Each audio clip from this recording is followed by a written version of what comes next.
اللہ اکبر اللہ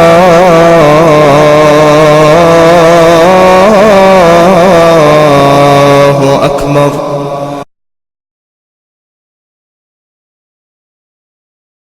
الحمد لله رب العالمين والصلاة والسلام على أشرف الأنبياء والمرسلين وعلى آله وصحبه ومن تبعهم بإحسان إلى يوم الدين. أما بعد.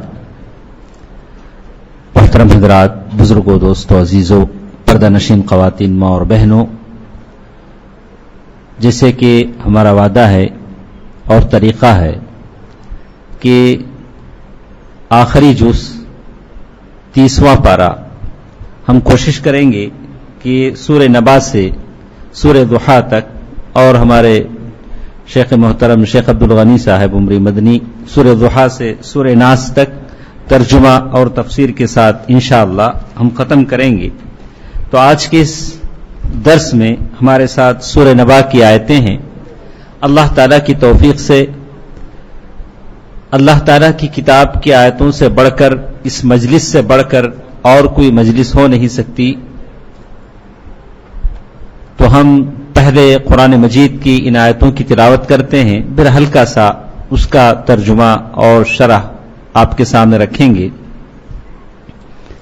اعوذ باللہ من الشیطان الرجیم، بسم اللہ الرحمن الرحیم. عَمَّ يَتَسَاءَلُونَ عَنِ النَّبَإِ الْعَظِيمِ الَّذِي هُمْ فِيهِ مُخْتَلِفُونَ كَلَّا سَيَعْلَمُونَ ثُمَّ كَلَّا سَيَعْلَمُونَ أَلَمْ نَجْعَلِ الْأَرْضَ مِهَادًا وَالْجِبَالَ أَوْتَادًا وَخَلَقْنَاكُمْ أَزْوَاجًا وَجَعَلْنَا نَوْمَكُمْ سُبَاتًا وَجَعَلْنَا اللَّيْلَ لِبَاسًا وَجَعَلْنَا النَّهَارَ مَعَاشًا وَبَنَيْنَا فَوْقَكُمْ سَبْعًا شِدَادًا وَجَعَلْنَا سِرَاجًا وَهَّاجًا وَأَنزَلْنَا مِنَ الْمُعْصِرَاتِ مَاءً ثَجَّاجًا لنخرج به حبا ونباتا وجنات الفافا. محترم حضرات، بزرگوں، دوستوں، عزیزوں، یہ سورہ نبا کی 16 آیتیں جو ہمارے ساتھ ہیں، اور سب سے پہلے ان آیتوں کے ترجمے میں جب ہم جاننا چاہیں گے تو اس کا سیدھا سیدھا ترجمہ ہے کہ اللہ تبارک و تعالیٰ اس صورت میں اپنے بندوں سے کیا کہنا چاہتے ہیں. جیسے کہا عَمَّ يَتَسَاءَلُونَ، عَمَّ يَتَسَاءَلُونَ، یہ لوگ کس چیز کے بارے میں پوچھ گچھ کر رہے ہیں. اللہ تعالیٰ خود سوال کرتے ہیں کفار مکہ کے بارے میں کہ وہ کسی چیز کے بارے میں آپس میں ایک دوسرے سے سوال و جواب کر رہے ہیں. سوال و جواب، کبھی آدمی سوال کرتا ہے اپنے علم کو بڑھانے کے لیے، کوئی چیز معلوم نہیں ہے، سوال کرتا ہے صاحب یہ کیسا ہے. لیکن کفار مکہ جو سوال و جواب کرتے تھے مذاق اڑانے کے لیے کرتے تھے. اللہ کے رسول صلی اللہ علیہ وسلم کی لائی ہوئی شریعت کا مذاق، قرآن مجید کا مذاق، آخرت کی جو باتیں بتائی جاتی تھی اس کا مذاق. کوئی کہتا تھا کہ ارے محمد صلی اللہ علیہ وسلم کہتے ہیں کہ جہنم ہے، جہنم میں درخت بھی ہے آگ بھی ہے، ایسا کیسا ہو سکتا ہے؟ جیسے اللہ تعالیٰ نے کہا کہ جہنمیوں کی غذا میں ایک کانٹے دار درخت ہے، آگ میں کہیں درخت اگتا ہے. یہ کیسی باتیں محمد صلی اللہ علیہ وسلم کرتے ہیں؟ پھر ایک دوسرے کا مذاق کرتے، خود ہی سوال کرتے، مذاق کرتے، اور پھر کہتے کہ محمد صلی اللہ علیہ وسلم کہتے ہیں کہ علیہا 19 جہنم کے جو وہاں جو فرشتے ہیں، وہاں جو داروغہ ہیں، یا بہت سارے جو اللہ کے عرش کو اٹھائے ہوئے ہیں، وہ فرشتوں کے بارے میں کہا کہ وہاں 19 فرشتے ہیں. ایسا کرو آپ 10 کو آپ سنبھال لو، 9 کو میں سنبھال لیتا ہوں. تو اس طرح کی باتیں وہ کرتے. تو اللہ تبارک و تعالیٰ خود پوچھتے ہیں عَمَّ يَتَسَاءَلُونَ، یہ لوگ کس چیز کے بارے میں پوچھ گچھ کر رہے ہیں، کون سا موضوع لے کر آپس میں ایک دوسرے کا مذاق اڑا رہے ہیں، قرآن کے تعلق سے مذاق اڑا رہے ہیں اور آخرت کی باتیں لے کر مذاق اڑا رہے ہیں. جیسے انہوں نے کہا او آباؤنا الاولون، ارے محمد صلی اللہ علیہ وسلم کہتے ہیں کہ مرنے کے بعد زندہ ہونا ہے، تو کیا ہمارے باپ دادا بھی زندہ ہوں گے؟ پتہ نہیں کتنے سال ہوئے مرے ہوئے، کون کہاں مرا، کس کی خبر کہاں ہے نہیں معلوم، یہ سارے اٹھائے جائیں گے. اس بات کو لے کر وہ مذاق کرتے تھے. اللہ تبارک و تعالیٰ فرماتے ہیں عَمَّ يَتَسَاءَلُونَ، کس چیز کے بارے میں وہ ایک دوسرے سے سوال و جواب کر رہے ہیں. پھر اللہ تعالیٰ خود اس کا جواب دیتے ہوئے کہتے ہیں عَنِ النَّبَإِ الْعَظِيمِ، اس بڑی خبر کے متعلق، اس بڑی بات کے متعلق. اسی لیے اس سورت کا نام سورۃ النبا ہے. نبا کے معنی بہت بڑی بات، بہت بڑی بات. اگر وہ بات ان کے سامنے واضح ہو جائے تو یہ خون کے آنسو روئیں، سر پیٹ پیٹ کر روئیں کہ قیامت میں جانا ہے، حشر میں ہے، پل صراط ہے، میزان ہے اور پل صراط پر سے گزرنا ہے. اگر اس واقعے کو سمجھ لیں تو یہ روئیں. اس سے بڑھ کر کے لوگ دنیا میں مذاق کرتے ہیں. آج بھی بہت سارے ہیں، ان کو یقین نہیں آتا مرنے کے بعد اٹھنا ہے، سوال و جواب ہے، بہت سارے ہیں، یقین نہیں آتا ہے. لیکن اللہ تبارک و تعالیٰ فرماتے ہیں یہی باتیں کفار قریش بھی کہتے تھے اور وہ کہا کرتے تھے. اللہ تبارک و تعالیٰ نے اس کے جواب میں کہا کلا سیعلمون، کلا سیعلمون، ہرگز نہیں، ابھی ابھی ان کو معلوم ہو جائے گا. جیسے اللہ تعالیٰ کا ثم کلا سیعلمون، پھر ابھی ابھی ان کو معلوم ہو جائے گا. جیسے ہم کوئی کہتا معلوم ہوتا جی، کیا مطلب؟ تم جس چیز کا مذاق اڑا رہے ہو بہت جلد تم کو معلوم ہو جائے گا. جب ایک طرف سے پہاڑ اڑنے لگیں گے اور خبروں سے مردے زندہ ہو کر بھاگنے لگیں گے اور انسان پریشان ہو جائے گا، اس وقت اسے معلوم ہو جائے گا کہ اللہ کے رسول صلی اللہ علیہ وسلم کی باتیں سچی تھی. اللہ تعالیٰ نے دو بار کہا کلا سیعلمون ثم کلا سیعلمون، انہیں بہت جلد معلوم ہو جائے گا کہ وہ کس چیز کا مذاق کر رہے ہیں، کس چیز کا مذاق اڑا رہے ہیں. اور پھر اللہ تعالیٰ نے کہا، یہاں تک ایک بات تھی کہ اللہ تعالیٰ کہتے ہیں کہ تم آخرت کا مذاق اڑاتے ہو، اللہ کے رسول صلی اللہ علیہ وسلم کی لائے ہوئے قرآن کا مذاق اڑاتے ہو اور قیامت میں دوبارہ اٹھائے جانے کا مذاق اڑاتے ہو. تو پھر اللہ تعالیٰ نے اپنی نشانیاں گنائی، 16 آیت تک ایک ایک نشانی گنائی. جو اللہ تعالیٰ اتنے سارے کام کر سکتا ہے وہ اللہ قیامت برپا کیوں نہیں کر سکتا؟ اب آپ گنتے جائیے ایک ایک نشانی اللہ تعالیٰ نے کیسے بتائی. کہا الم نجعل الارض مہادا، کیا اللہ تعالیٰ نے زمین کو فرش نہیں بنایا؟ ضرور بنایا.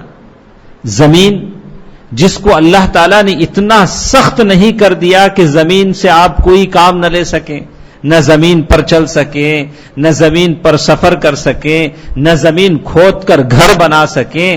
اللہ تعالیٰ نے سخت بنایا لیکن اتنا سخت نہیں بنایا. آپ زمین کو اپنی مرضی سے استعمال کر سکتے ہیں، جو چاہے زمین میں بنا لیا، بلڈنگ بنا لیا، گھر بنا لیا، کنواں بنا لیا، بورویل ڈال لیا، جو بھی کر لیا.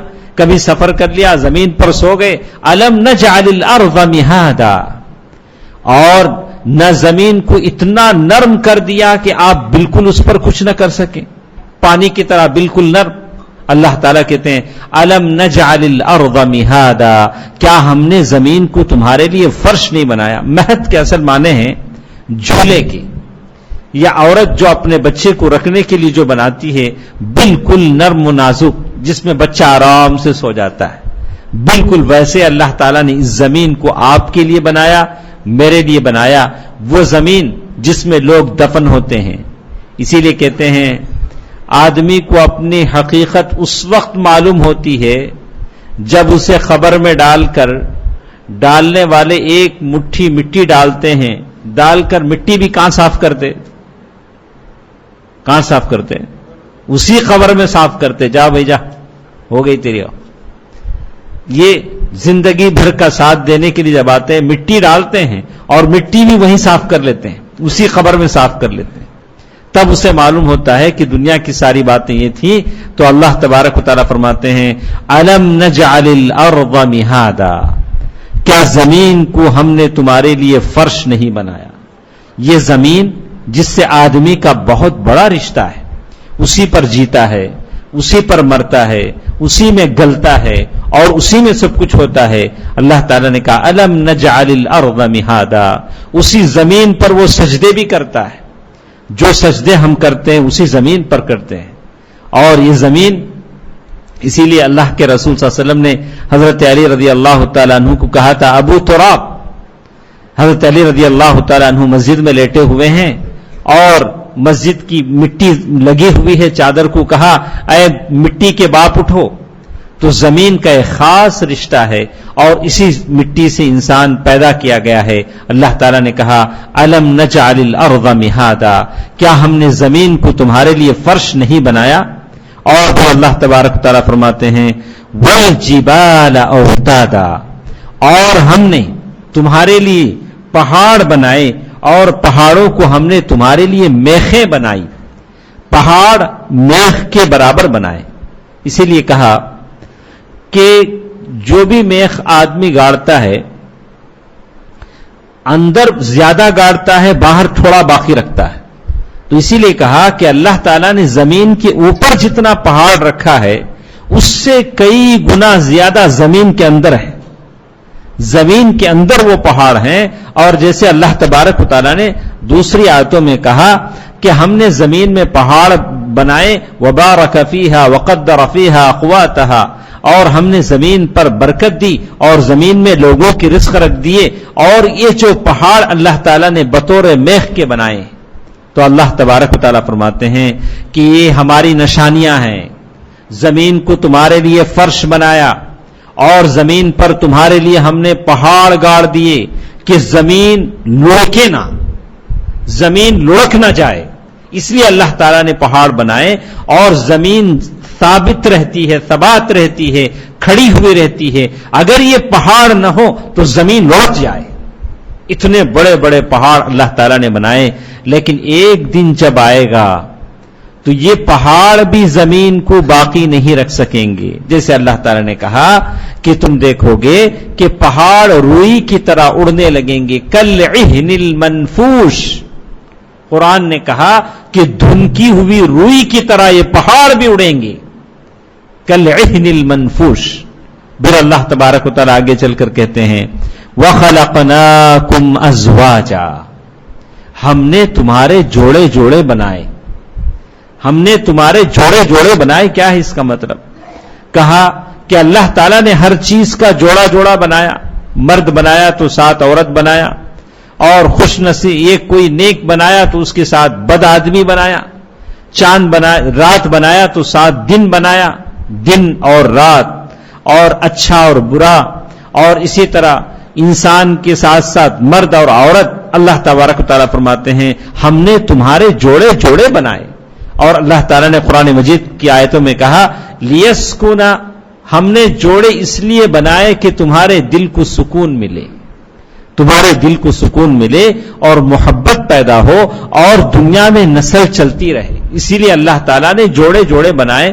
مرد کو عورت کے ساتھ ایک جوڑا بنایا تاکہ اس کی نسل چلتے رہے.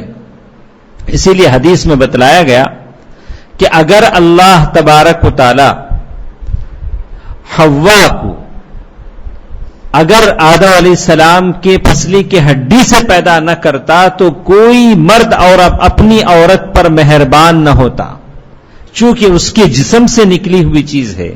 اللہ تعالیٰ نے اسی سے اسے جوڑا بنایا ہے، اس لیے مرد عورت پر مہربان ہوتا ہے. تو معلوم یہ ہوتا ہے کہ اللہ تعالیٰ نے انسان کے، جانوروں کے یا دوسری چیزوں کے جوڑے جوڑے بنائے، اور یہ اللہ تبارک و تعالیٰ کی بہت بڑی نشانی ہے. اور صرف اس لیے بنایا کہ انسان کے دل کو سکون ملے اور اسے راحت ملے. پھر اللہ تبارک و تعالیٰ فرماتے ہیں وَجَعَلْنَا نَوْمَكُمْ سُبَاتًا، ہم نے تمہارے لیے جو نیند عطا کی ہے وہ تھکان کو کاٹ دینے والی چیز ہے.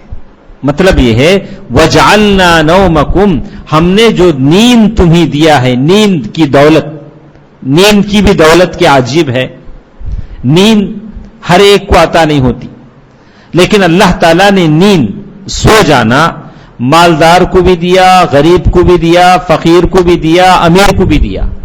کبھی ایسا ہوتا ہے کہ مالدار گولیاں کھا کے نہیں سوتا، لیکن فقیر سڑک پہ سو جاتا ہے. اس نعمت سے فقیر زیادہ فائدہ اٹھاتا ہے. اب مالدار بیچارہ اعلیٰ سے اعلیٰ بستر پر سو رہا ہے اور اعلیٰ سے اعلیٰ اے سی چل رہا ہے اور 2-4 گولیاں بھی اس نے کھا لی ہے سونے کی، لیکن نیند کی، لیکن اسے نیند نہیں آتی. لیکن اللہ تبارک و تعالیٰ فرماتے ہیں دیکھو نیند میری نعمت ہے. وَجَعَلْنَا نَوْمَكُمْ سُبَاتًا. اسی لیے اللہ کے رسول صلی اللہ علیہ وسلم عشاء کی نماز پڑھ لیتے تو زیادہ کسی سے بات نہیں کرتے تھے، سو جاتے تھے. اسی لیے اللہ کے رسول کہا کہ اللہ کے رسول صلی اللہ علیہ وسلم سونے سے پہلے جو اذکار ہوتے، بعض سورتوں کی تلاوت کرتے، اور جو کوئی جس حالت میں اللہ کے نبی صلی اللہ علیہ وسلم کو دیکھنا چاہتا دیکھ لیتا، کبھی نماز پڑھتے ہوئے اور کبھی ذکر و اذکار کرتے ہوئے، کبھی سوتے ہوئے. تو معلوم یہ ہے کہ اللہ تعالیٰ نے نیند کو اپنی نعمت کہا. کیسے؟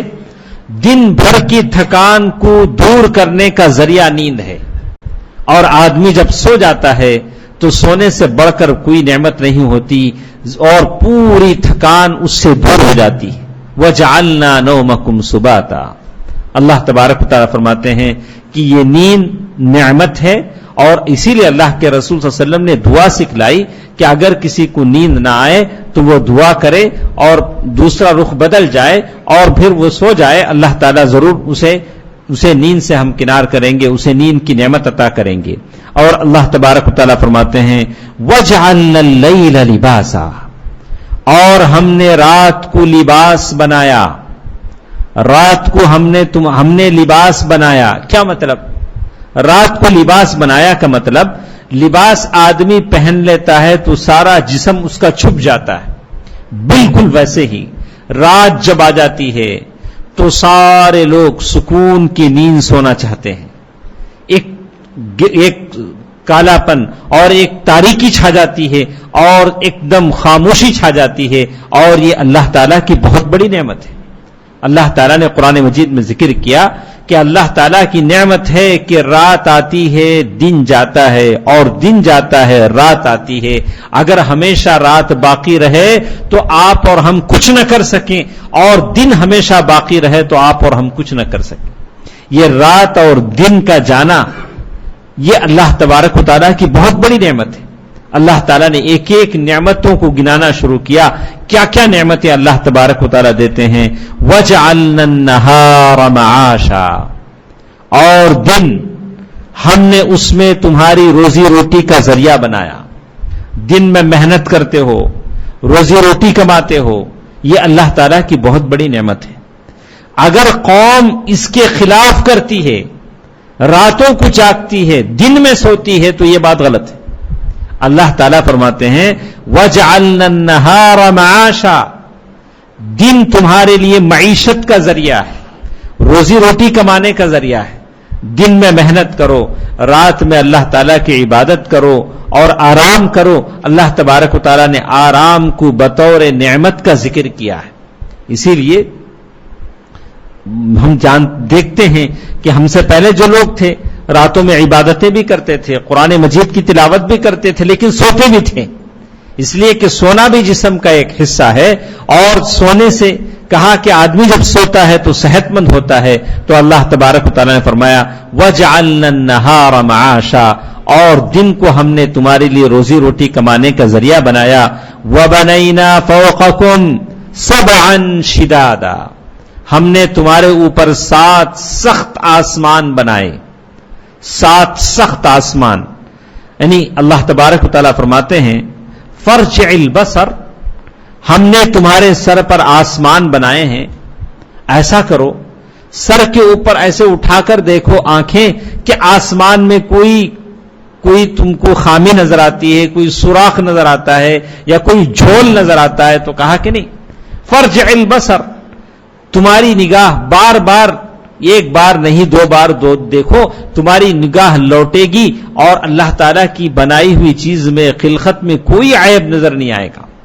اور اللہ تبارک و تعالیٰ فرماتے ہیں وَبَنَيْنَا فَوْقَكُمْ سَبْعًا شِدَادًا، وَبَنَيْنَا فَوْقَكُمْ سَبْعًا شِدَادًا کہا، وَبَنَيْنَا فَوْقَكُمْ سَبْعًا شِدَادًا، یہ جو ہم نے آسمان ہم نے بنائے ہیں 7 آسمان، بڑے سخت آسمان، تو ایک آسمان سے دوسرے آسمان کے بیچ کا فاصلہ 500 کی مسافت کا رکھا گیا۔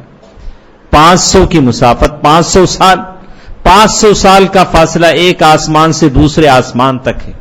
اور جیسے کہا گیا کہ ہم نے پڑھا اور سنا بھی تھا کہ اللہ تعالیٰ نے جو آسمان بنائے ہیں، یہ آسمان کھلے ہوئے نہیں ہیں، آسمان پر فرشتے ہیں اور آسمانوں میں دروازے ہیں، اور ان آسمانوں کی طرف ہمارا عمل چڑھتا ہے۔ الیہ یصعد الکلم الطیب والعمل الصالح یرفعہ، آپ اور ہم جو بھی عمل کرتے ہیں، ابھی تراویح کی نماز پڑھی، اللہ تعالیٰ کے پاس جائے گا، والعمل الصالح یرفعہ، عمل صالح آسمان کی طرف اٹھایا جاتا ہے، اور نیک روحیں آسمان کی طرف اٹھائی جاتی ہیں۔ یہ آسمان و زمین روتے بھی ہیں، فما بکت علیہم السماء والارض، کوئی نیک انسان انتقال ہوتا ہے تو آسمان و زمین روتے بھی ہیں۔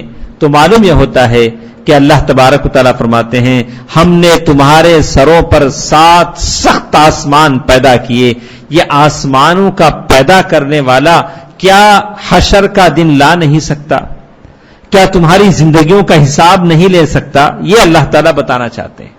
ایک ایک مثال اللہ تعالیٰ نے بیان کر کے یہ کہا کیوں مذاق کرتے ہو، کیوں سوال و جواب کرتے ہو، قیامت کے دن کا مذاق کرتے ہو، اللہ کے رسول صلی اللہ علیہ وسلم جو باتیں بتاتے اس کا مذاق کرتے ہو؟ نہیں، جو اللہ تعالیٰ نے 7 آسمان بنائے، رات بنائی جس میں تم سوتے ہو آرام کرتے ہو، اور دن بنایا جس میں روزی روٹی تلاش کرتے ہو، وہ اللہ اس بات پر قادر ہے کہ قیامت لائے۔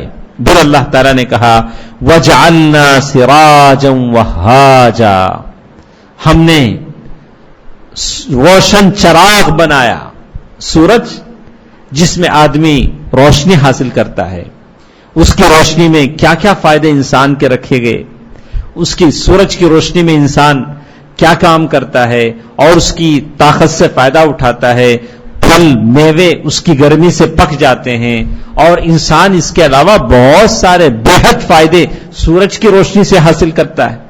تو اسی لیے اللہ نے کہا کہ اس سورج کو ہم نے چمکایا، وَجَعَلْنَا سِرَاجًا وَهَّاجًا، سراج کہتے ہیں چراغ، اور چمکتا ہوا روشن چراغ اللہ تعالیٰ نے بنایا، وہ سورج ہے، اور اتنی دور کی مسافت پر سے دنیا کو فائدہ پہنچا رہا ہے اللہ کے حکم سے، اللہ کے حکم سے دنیا کو روشن کر رہا ہے بڑی دور کے فاصلے سے۔ لیکن ایک دن آئے گا کہ وہ سورج بھی قریب ہو جائے گا، اللہ تعالیٰ کا حکم ہوگا اور بالکل سوا نیزے کے قریب وہ زمین پر آ جائے گا، اور اس کی گرمی میں، تمازت میں، پسینے میں ڈوبے سارے انسان اپنا حساب دینے کے لیے اللہ تعالیٰ کے سامنے موجود ہوں گے، اور بالکل سورج ان کے سروں پر ہوگا۔ اتنی دوری پر اگر سورج ہے، ہماری حالت یہ ہے کہ پتہ نہیں کیا کیا لگانا پڑتا ہے، فین دوڑانے پڑتے ہیں، اے سی چلانی پڑتی ہے، اور پھر بھی مجھے اور آپ کو گرمی ہوتی ہے، لیکن جب یہ سورج قریب ہو جائے تو پتہ نہیں کیا عالم۔ اسی لیے کہتے ہیں، کہا گیا اللہ کے رسول صلی اللہ علیہ وسلم فرمایا جب سورج کی گرمی زیادہ ہو تو ظہر کی نماز دیر سے پڑھو، ذرا دیر سے پڑھو جیسے کہا گیا۔ اور کہا حدیث میں بتایا گیا کہ جہنم نے شکایت کی اکل بعضی بعضا، جہنم نے شکایت کی کہ اللہ اتنا ہے کہ جہنم کا بعض حصہ بعض حصے کو کھا رہا ہے، جہنم کی یہ آگ اتنی گرم ہے کہ جہنم کا بعض حصہ بعض حصے کو کھا رہا ہے۔ تو اللہ تعالیٰ نے 2 سانسیں لینے کی اجازت دی، اللہ تعالیٰ نے جہنم سے کہا کہ تو 2 سانس لے سکتی ہے۔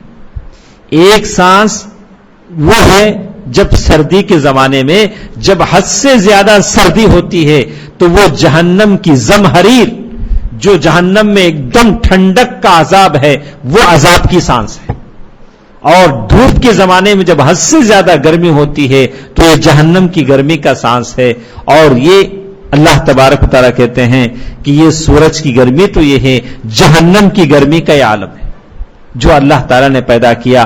اکل بعضی بعضا، اے اللہ میں جہنم کے بعض حصے نے بعض حصے کو کھا لیا ہے، تو اللہ تعالیٰ نے اسے 2 سانسوں کی اجازت دی، تو ہم اللہ تعالیٰ اسی لیے اللہ کے رسول صلی اللہ علیہ وسلم بار بار دعا کرتے تھے، اللہم اجرنی من النار، اللہم اجرنی من النار، اے اللہ جہنم کے عذاب سے مجھے بچا دے، مجھے نجات دے دے۔ اس دعا کو آدمی کو بار بار پڑھنا چاہیے۔ پھر اللہ تعالیٰ نے کہا وَأَنزَلْنَا مِنَ الْمُعْصِرَاتِ مَاءً ثَجَّاجًا، اور ہم نے برسایا، اتارا ایسے بادلوں سے جو پانی سے بھرے ہوئے ہیں، بالکل بہت زیادہ پانی، اور یہ بادلوں سے پانی برسانے والا بھی اللہ تعالیٰ ہے۔ کیا کیا نعمتیں اللہ تعالیٰ گنا رہے ہیں۔ معصرات کہتے ہیں ایسے بادل جو بالکل پانی سے بھرے ہوئے ہیں۔ بعض لوگوں نے کہا کہ ہوائیں جو بادلوں کو لے کر اڑتی ہیں، یہ بھی اللہ تبارک و تعالیٰ کی نعمت ہے کہ اللہ تعالیٰ بادلوں سے پانی برساتے ہیں۔ پھر اللہ نے کہا لِنُخْرِجَ بِهِ حَبًّا وَنَبَاتًا، اور یہ نعمت، یہ بارش اس لیے ہوتی ہے کہ زمین سے حب یعنی جو شعیر، مکئی، یہ سارے کے سارے اگیں، اور انگور اگے، اور دوسرے میوے اگے، اور یہ سارے میوے اگتے ہیں اللہ تعالیٰ کی بارش سے۔ بارش اللہ تعالیٰ کی بہت بڑی نعمت ہے۔ اللہ کے رسول صلی اللہ علیہ وسلم بارش کی دعا کرتے تھے، اور صحابہ کرام نے بھی بہت زیادہ مرتبہ اللہ کے رسول صلی اللہ علیہ وسلم سے جب شکایت کی تو اللہ کے رسول صلی اللہ علیہ وسلم نے بارش کی نماز پڑھی صلاۃ الاستسقاء کے طور پر۔ آدمی بارش جب ہو تو آدمی دعا کرے، کہا کہ دعا کی قبولیت کے اوقات میں سے بارش کا ہونا بھی ہے۔ بارش جب ہو رہی ہو، آدمی جو دعا کرتا ہے اللہ تعالیٰ اس کی دعا قبول فرماتے ہیں۔ بارش کے وقت میں جو دعا کی جاتی ہے اللہ تعالیٰ اس دعا کو ضرور قبول کرتے ہیں، اور بارش اللہ تعالیٰ کی بہت بڑی نعمت ہے، جیسے اللہ تعالیٰ فرماتے ہیں وَجَنَّاتٍ أَلْفَافًا، ایسے بہت سارے باغیچے، ایک دم گھنے جنگلات، گھنے باغیچے، یہ سارے کے سارے اللہ تعالیٰ کی نعمتیں ہیں۔ اللہ تعالیٰ نے 16 آیتیں بیان کر کے، 16 آیتوں میں نعمتیں بیان کر کے کہتے ہیں کہ وہ اللہ جس نے یہ ساری نعمتیں پیدا کی، سورج بنایا اور رات بنایا، رات کو تمہارے لیے لباس بنایا، اور تمہارے لیے تمہارے سروں پر 7 آسمان بنائے، ایسا اللہ احکم الحاکمین، اس کی شریعت کا تم کیسے مذاق کرتے ہو؟ یہ بات اللہ تعالیٰ بتانا چاہتے تھے۔ اور اس کے بعد ہمارے سامنے وہ آیتیں ہیں ان یوم الفصل کان میقاتا، کیسے اللہ تعالیٰ نے ان تمام نعمتوں کو بیان کر کے اچانک لوگوں کو فیصلے کے دن میں لے جاتا ہے، اور وہ فیصلے کا دن قیامت کا دن ہے۔ انشاءاللہ اگلی مجلس میں ہم ان آیتوں کو سنیں گے۔ اللہ تعالیٰ سے ہم دعا کرتے ہیں اللہ تعالیٰ قرآن پڑھنے، سمجھنے، قرآن سے محبت اپنے دلوں میں رکھنے کی مجھے اور آپ کو توفیق دے۔ آمین برحمتک یا ارحم الراحمین، والحمد للہ رب العالمین، والسلام علیکم ورحمۃ اللہ وبرکاتہ۔